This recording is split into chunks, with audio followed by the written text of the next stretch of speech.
Hey everybody, welcome back to Travel Trailer Nation. I did tell you I would come back and talk to you about the RV show that was at Market Hall in Dallas. So that's what we're going to talk about today, among other things.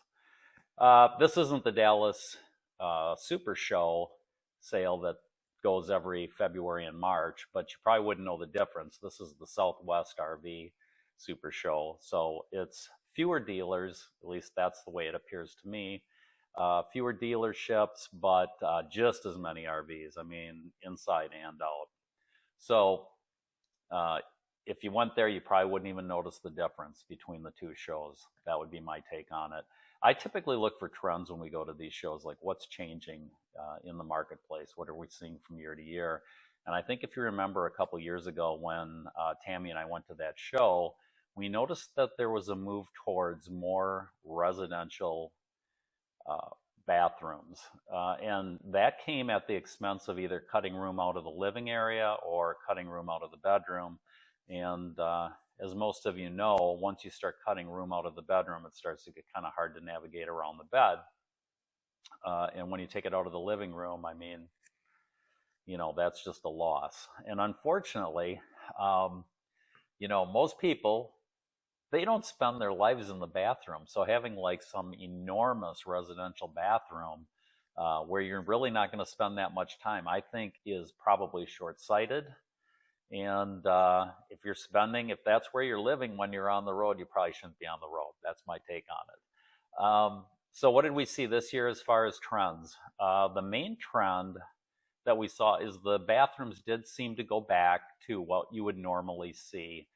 And in quite a few of the RVs, we actually saw, instead of cabinets that open and close above the bed or out in the living area, we started to see that some of the manufacturers were putting up a kind of a webbing that you would stack stuff behind, and then you probably have hooks that hook the webbing up. And the issue that I have with that is, one, I don't think it's going to look great after you start stuffing a bunch of stuff up there. But second to that, I think all that stuff's going to have to be taken down and put somewhere else when you decide that you're going to hit the road again, so it's not bouncing around up there. That's my take on it. Now, the travel trailers ran the gamut from entry level to a lot more expensive models. I didn't see Brinkley at the show, but we didn't go outside in the lot and look at any of the ones out there because we just stayed in the main hall area, which is enormous. And there's an offshoot into another area, and we went through that. And by the time we got done on the inside, I was kind of spent and decided that was kind of enough for the day. It was funny because almost immediately when we arrived, I got jumped by a Grand Design salesperson who wanted to talk to me about Grand Design. And I said, look, I got a 2017 Grand Design 2950 RL, and I wouldn't buy a Grand Design right now. You couldn't pay me to buy one, given what's gone over in the last few years with the frame flex and the other issues.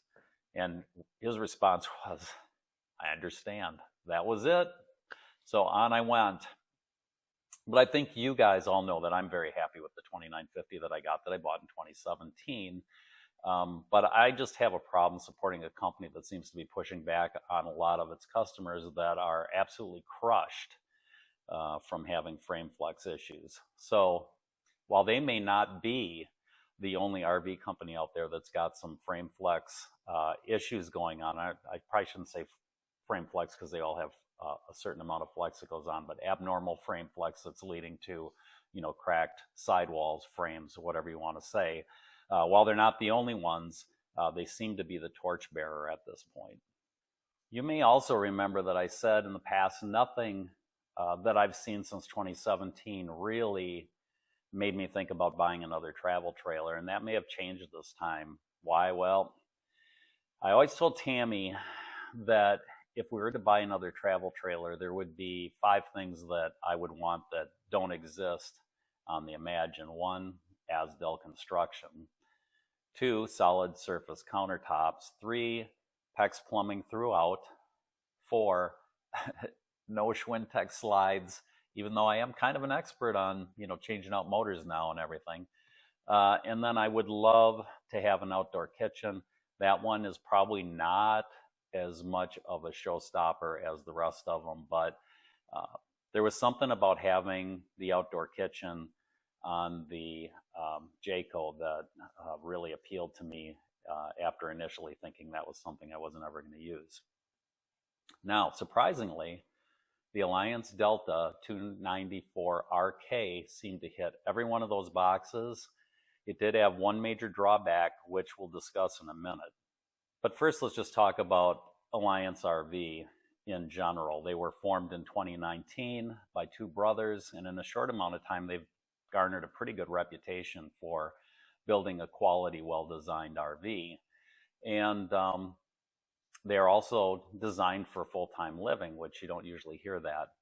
So as far as the 294RK, let's talk about the positives first. A really nice layout with a rear kitchen and more storage than you're probably ever going to need. It has a really good-sized bathroom, and it has a good-sized bedroom with cabinetry that absolutely makes sense, along with a large wardrobe, reading lights, and the ability to deal with the lighting from the bed. Now, the unit has two ACs that can be run on 30 amp service because they have a soft start functionality. However, I probably wouldn't recommend doing that just because you know what's going to happen. Sooner or later, someone's going to put something in the microwave and you're probably going to pop a breaker. So my advice would be to still always make sure that you're hooked up to 50 amp service. Now, the main slide is rack and pinion, and that's the most reliable that you can get. The small fireplace slide is the exact slide by Bal, and that is an improvement over the AccuSlide system that they used to have. And I'm not big on cable slide systems, but I have gone through pretty much everything you can look into on the exact slide, and I feel that is a major step up from the Schwintek system. The construction on the trailer is Azdel on the walls and the floor. And for 2026, they've moved from the, I guess you'd call it like a vinyl wrapped countertop to solid surface, which that again is a major improvement. So now let's talk about what I saw as the negative of this trailer. And that's the only drawback that I saw, and that is that it appears that the bases, both the bases and the doors, are wrapped in a vinyl over core lumber. And this is absolutely the cheapest construction that you can have in a trailer. And believe me, I have it in the Imagine too, but their cabinet doors are solid wood, which is nice. I don't care for this wrapped core lumber, but it's something, as I said, my basic cabinet frames right now are the same thing. It's been okay, but we're very careful. And I think most of you know that I'm really fastidious about my trailer. So we've made sure that, there hasn't been any water that's gone up against it and caused it to swell and make it look like wrinkled paper. I would say that on this 26 model, the only saving grace with having it wrapped is they've gone from, it doesn't look like a wood grain, it looks more like a painted gray cabinetry, or I guess an off gray. I'm not sure how to describe the color. So if something were to happen, I don't think it would be a big deal to repair it with some paint. And I do woodworking. I'm not an expert woodworker, but I've done a lot of woodworking. I've built a lot of things. And so I feel pretty comfortable that if there's an issue that I can handle it. So it just surprised me that on a trailer that is so beautiful otherwise, that's where you would kind of cut costs.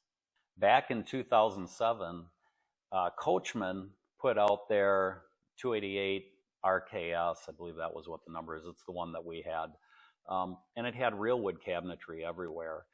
They used a lighter type of wood, and I cannot for the life of me remember what it was, but it was all wood, and it was spectacular.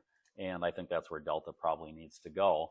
And speaking of the Coachman, this trailer gives us the perfect combination of the 2007 Coachman, which I loved with the current Imagine 2950 RL plus the outdoor kitchen of the 2015 Jayco. So if you can ignore the cabinets, it's probably the perfect trailer. And as I mentioned, it's also a trailer that's listed for full-time living. So exactly what's the price tag? Well, if you want a 25 model and you're willing to settle with the wrapped countertops, you can pick that up probably at a sale price around $44,000 or lower.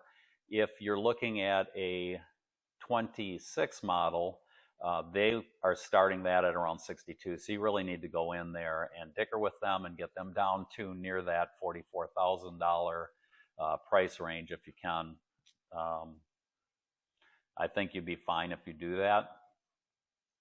Other than that, you know, I would go with this trailer without a doubt, but they would have to do better for me on a trade because, as you know, I like the Imagine, and I'm not giving it away, especially when I know they're going to be able to sell it for a decent profit. So that's kind of it. I did want to say one other thing. We saw a lot of different trailers at the show, and there's a lot of nice trailers out there. There was a Prowler, I believe. No, it was a Sprinter that was really nice that had Azdel construction, but it wasn't nearly as nice as the Delta in my mind. And I didn't go out and look at it and see what the reviews were.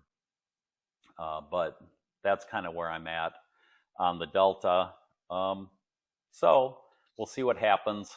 I've got some discussions going on with the dealership over there. If they want to, you know, make it worth my while, I think I could see myself pulling the trigger on the Delta 294RK. Now, if you have the 294RK and you want to leave a comment about how happy you are or unhappy you are, I'd be happy to read it.